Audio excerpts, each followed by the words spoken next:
신학은 굉장히 넓은 학문이죠. 가장 범위가 넓은 학문이라고 생각을 해도 될 것 같습니다. 그래서 신학 개론이 상당히 어려운 과목이에요.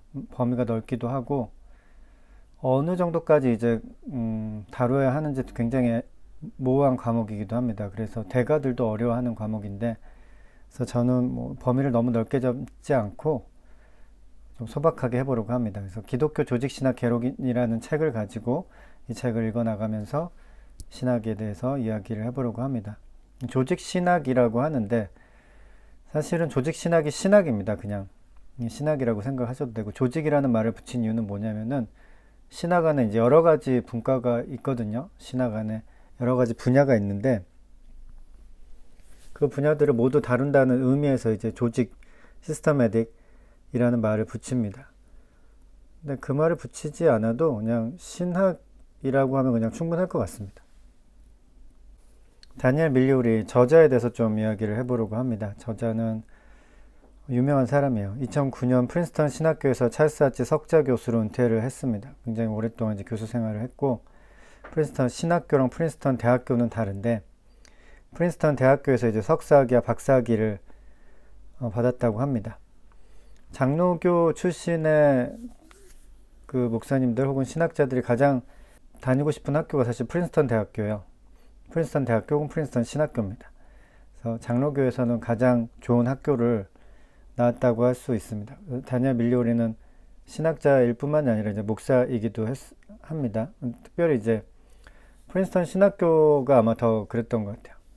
목회적인 마인드를 가지고 학생들을 가르치기를 원하는 학교이기도 합니다. 그래서 이제 프린스턴 신학교에서 교수 생활을 한 것 같습니다.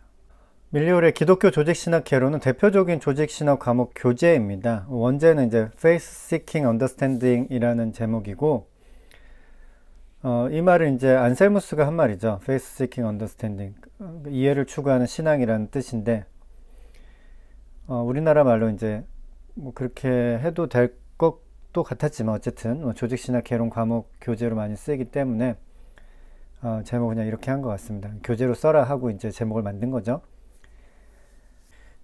밀리오르의 기독교 조직신학 개론은 대표적인 조직신학 과목 교재라고 했는데요. 둘 중에 하나예요. 양대 산맥을 이루는 책이 있는데, 다른 하나는 이제 알리스터 맥그레스의 크리스천 테올로지라는 책이 있습니다. 주로 장로교에서는 이제 밀리오르 책을 쓰고 감리교에서는 맥그레스 책을 많이 씁니다. 뭐 다른 데서는 뭘 쓰는지 잘 모르겠어요. 저는 이제 감리교이기 때문에 맥그레스 책으로 공부를 많이 하긴 했는데, 그래서 그런지 좀 밀리오르 책을 저는 더 혼자서 더 보고 싶습니다. 다른 맥그레스 책은 제가 공부를 했기 때문에. 제 1장은 신학의 과제라는 주제를 다루고 있고요. 네 가지 이제 소제목을 가지고 있습니다. 신학, 이해를 추구하는 신학, 신학의 질문 가능성, 신학의 질문들, 신학의 질문을 제기하는 신학 방법들. 뭐 보시면 아시겠지만 다 이제 질문에 대한 이야기입니다. 첫 번째 소제목에 다루고 있는 내용들도 신학은 질문하는 학문이다. 뭐 이런 게 이제 주제입니다. 그래서 그 나머지 주제들도 질문에 대해서 이제 관련이 다 있는 거고요. 신학의 과제가 무엇인가? 밀리오르가 이제 다루고 있는 신학의 과제에 대해서 이제 몇 가지 예를 다뤄보고 제가 생각하는 것을 한번 이야기를 해보도록 하겠습니다. 밀리오르는 이제 몇 가지 이야기를 하고 있는데, 기독교 교리를 종합적으로 명확하게 기술하는 것이 신학의 과제이다. 또 기독교 신앙을 더 많은 사람들이 이해할 수 있도록 번역하는 것이 신학의 과제이다. 또 기독교 신앙의 관점에서 사회의 중대한 쟁점들을 다루는 것이 신학의 과제이다. 또 하나는 억압받는 공동체 안에서 기독교 신앙의 실천을 반성하는 작업이다. 뭐 다 맞는 말이에요. 신학이 해야 할 일이라고 생각을 합니다. 근데 제가 생각할 때는 신학의 제 우선적인 과제는, 제일 과제는 그리스도교 신학이 쓸모 있다는 것을 증명하는 것이 신학의 과제가 아닐까라는 생각을 해봅니다. 왜냐하면 신학이 너무 많이 소외되고 있거든요. 신학은 이제 학문의 영역에서도 소외되고 있고 교회에서도 소외되고 있습니다. 신학교에 와서 공부한 학생들조차도 신학을 공부하지 않으려고 하는 희한한 상황이 벌어지고 있죠. 그래서 그리스도교 신학이 쓸모 있다는 것을 증명하는 것이 신학의 첫 번째 과제가 아닌가라고 저는 생각을 해봅니다. 신학이란 무엇인가? 신학을 공부한 많은 학자들이 신학이란 무엇인가에 대해서 이제 대답을 하려고 노력을 했겠죠. 근데 4세기, 5세기에 이제 대표적인 신학자라고 할 수 있는 아우구스티누스는 나는 이해하기 위하여 믿는다 라는 말을 했습니다. 이해하고 믿는 것이 아니라 믿고 나서 이해한다, 뭐 이런 이야기입니다. 그리고 이해하기 위해서는 믿어야 한다는 거죠. 저도 이 말에 전적으로 동감하는 편입니다. 동감합니다. 네. 아우구스티누스가 이제 4세기, 5세기 사람이고 안셀무스가 11세기의 사람인데 안셀무스가 한 말을 이 책의 제목으로 삼았습니다. 이해를 추구하는 신앙, 네, Faith Seeking Understanding. 이것이 신학의 정의라고 할 수 있고요. 신학은 이해를 추구하고 이해는 기쁨을 준다. 안셀무스가 한 말인데 네. 이해하는 것이 과연 기쁨을 주는지 잘 모르겠지만 어쨌든 그렇게 말했습니다. 그래서 안셀무스는 이렇게 기도를 합니다. 오 하나님, 저는 당신을 알고 당신을 사랑하기를 기도하며 당신 안에서 기뻐할 수 있기를 기도드립니다. 칼바르트는 이런 식으로 이야기를 했습니다. 신학의 과제가 교회의 신앙과 실천을 성찰하는 것이라고 이야기를 했습니다. 밀리오리가 이제 이 부분에서 계속 이야기를 하고 있는데 참된 신앙과 신앙주의를 비교를 합니다. 참된 신앙이라고 하는 것은 탐구하도록 자극하고 현실을 그대로 받아들이지 않으며 하나님과 세상과 인간에 대해서 끊임없이 질문하는 것. 참된 신앙은 질문하는 것. 그러니까 참된 신앙은 신학과 관련이 있어요. 그러니까 질문한다는 것은 굉장히 학문적인 일이죠. 근데 신앙주의는 뭐냐면 질문을 멈추고 그저 믿으라 라고 설명할 수 있습니다. 근데 대부분의 교회에서 이제 신앙주의적인 관점을 취할 때가 많이 있습니다.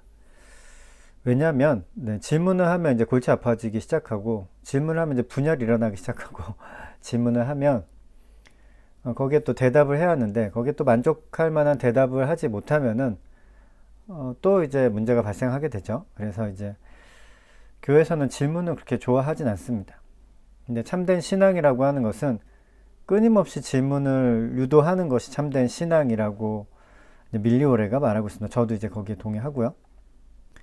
신학에 두 가지 뿌리가 있다고 이제 말을 하는데 하나는 신앙의 대상은 하나님이며 하나님은 신비이다.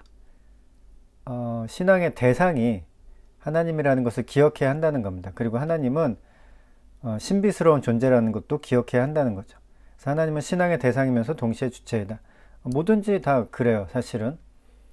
어떤 사물도 연구자에 의해서 대상이 되기도 하지만 그것이 이제 주체가 되기도 합니다. 특별히 이제 그 대상이 되는 존재가 살아있는 존재라면 더 그렇고요.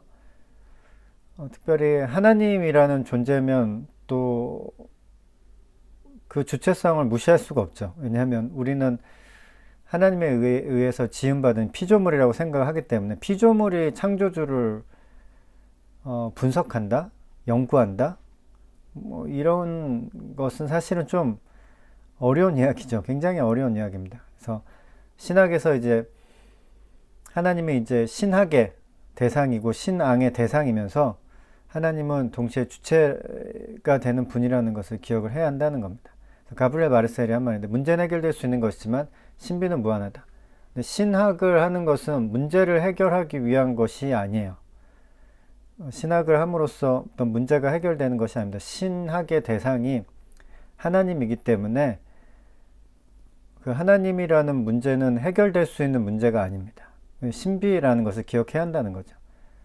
신학의 대상이 하나님이고 하나님을 연구할 때 이르러야 되는 결론이 무엇이냐면 신비이구나, 무한하구나 라는 결론에 이르게 된다는 거죠. 이게 신학의 어려움이에요. 그러니까 어떤 대답을 주기보다는 대답을 줄 것처럼 처음엔 하다가 결국에는 신비로 끝나버리는 경우가 많기 때문에 그래서 사실 신학이 어렵습니다. 끊임없이 질문을 유도할 수밖에 없는 거죠. 질문에 대한 대답이 딱 떨어지지가 않아요. 신학의 두 번째 뿌리, 신앙이 처해 있는 상황이라는 겁니다. 하나님이 있다고 전제하면 더 많은 질문이 발생한다. 하나님이 없다고 생각하면 그냥 세상을 있는 그대로 받아들일 수 있잖아요. 그냥 세상은 우리가 살고 있는 자본주의 세상은 돈이 최고인 세상이다. 뭐 그래서 사람들이 그냥 돈을 얻기 위해서 모두들 다 달려가고 경쟁하는 세상이고 돈이 최고이다. 뭐 그런 식으로 생각하고 돈 때문에 나쁜 일을 저지르는 것도 뭐 어느 정도 이해할 수도 있는 거죠. 그냥 하나님이 없다면. 근데 하나님이 있다면은 우리가 해야 할 질문들이 많이 있습니다. 하나님이 정의로운 분이라는 것을 우리가 믿는다면 이 세상에 이제 정의롭지 않은 상황들이 많이 발생하잖아요. 그렇기 때문에 이제 더 많은 질문이 발생한다는 거죠. 에드바르트 스킬러백스가 이런 말을 했습니다. 기독교 신앙 우리로 하여금 생각하게 한다. 생각하게 하는 것이 기독교 신앙이다. 기독교 신앙을 제대로 갖고 있다면 그래야 한다라는 겁니다. 그래서 밀려레의 글을 이제 계속 읽다 보면은 어떤 생각이 드냐면, 신학은 질문이다. 질문하는 게 곧 신학이다. 라는 생각이 듭니다. 그래서 밀려레가 쓴 글을, 말들을 이제 인용을 해보겠습니다. 우리가 진정 하나님을 믿는다면 우리의 옛 사고방식과 삶의 방식은 끊임없이 철저하게 뒤흔들릴 것으로 기대해야 한다. 성경은 심각한 질문들로 우리를 격렬하게 뒤흔드는 능력이 있다. 질문하지 않는 신앙은 곧장 이데올로기 미신, 열광주의, 자기도취, 우상 숭배로 전락한다. 신학은 추구하고 분투하고 씨름하는 과정이다. 신학은 어려운 거예요. 계속 질문해야 하고. 그러니까 골치 아픈 것이죠. 교회에서는 신학을 하는 것을 교회에서는 신학을 해야 되죠. 교회에서는 신학을 해야 하는데 신학을 그렇게 별로 반가워하지 않습니다. 왜냐하면 끊임없이 추구하고 분투하고 씨름하고 사람들을 뒤흔들고 불안하게 만들고 하는 것이 신학이기 때문에 사람들은 뭔가 안정된 것을 얻기 위해서 교회에 오잖아요. 근데 교회 왔는데 이제 사람들 더 불안하게 흔들고 질문하게 하고 하면 골치 아파서 사람들이 올까요? 네. 그래서 그런지 교회에서는 신학을 그렇게 반가워하지는 않습니다. 근데 참된 신앙을 가진 사람이라면 질문하는 것이 마땅한 자세이고 그래야 이제 올바른 길로 갈 수 있다고 이제 밀리오리는 생각하고 그렇게 주장하고 있는 거죠. 이 작은 제목에서 이제 마틴 루터의 선언을 마지막으로 이제 이 부분을 마칩니다. 신학자가 되는 것은 지식과 독서와 사변에 의해서가 아니다. 삶의 현장에서 생생하게 살아감을 통해서, 아니 사망에 처하여 지옥에 떨어짐으로써 신학자가 만들어진다.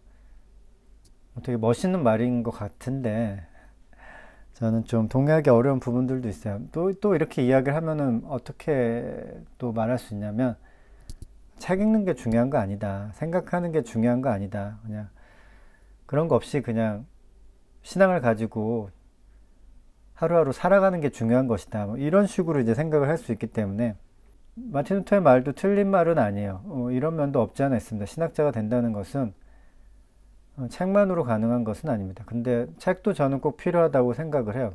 그러니까 질문을 하려면은 책도 읽어야 하고 다른 사람들이 한 질문들, 다른 사람들이 한 생각들, 다른 사람들의 관점들 그런 것들을 좀 받아들이고 그런 열린 자세를 가지고 있어야 사실은 더 많은 질문을 할 수 있고 우리가 처한 이 현실에 대한 불만을 품을 수 있죠. 그래야 사실 질문을 할 수 있는 거거든요.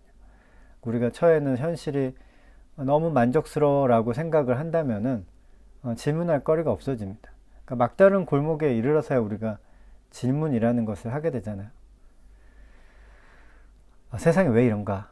라는 질문을 하게 되는 거죠.